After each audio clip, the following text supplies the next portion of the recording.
Cheers and hugs for Britain's Labour leader Jeremy Corbyn after his party's solid showing in the UK's general election.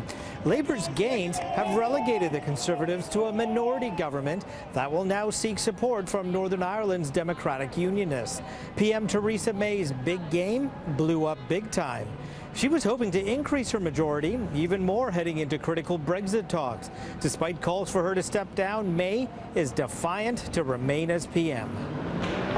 I have just been to see Her Majesty the Queen, and I will now form a government that can provide certainty and lead Britain forward at this critical time for our country.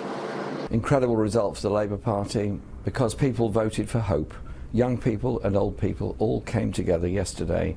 Very high turnout, huge increase in the Labour vote, and they did it because they want to see things done differently and they want hope in their lives. We put on more than 3 million votes yesterday.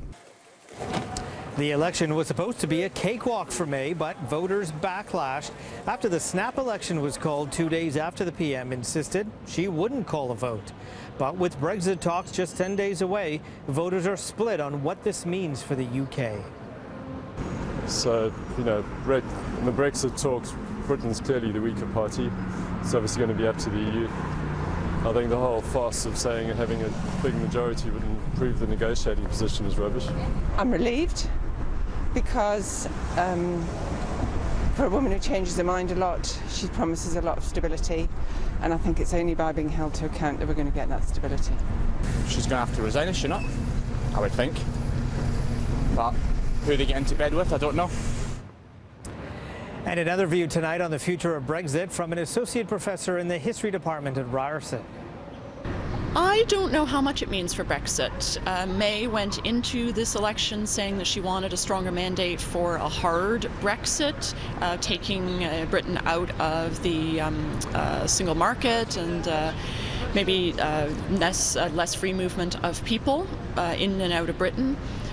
That said, the Labour Party was also in favour of Brexit, perhaps a softer Brexit, so it wouldn't have mattered, I think, either one. The other member countries, too, in the EU are saying that it doesn't matter to them, that Britain has triggered Article 50, and so they need to go ahead, and they're going to start in about 10 days working on those negotiations. Yeah. So kind of no matter what, it's going to happen, it's just the speed and severity. It's going to happen. I think the problem that Theresa May faces probably more immediately is that she has chosen the Democratic Unionist Party, a Northern Irish party, that to give her the 10 seats she needs to have a slightly workable, though very slim majority. And the DUP's ideas around Brexit are, I think we already know, quite different from the Conservatives on some level, maybe more soft Brexit than a harder Brexit. And they have their own Northern Irish concerns around the border between the Irish Republic and Northern Ireland. So the extent to which they will try to bring their own stamp into the Brexit negotiations, that will be interesting to see and may make it even more difficult for May, along with her reduced power in the House of Commons.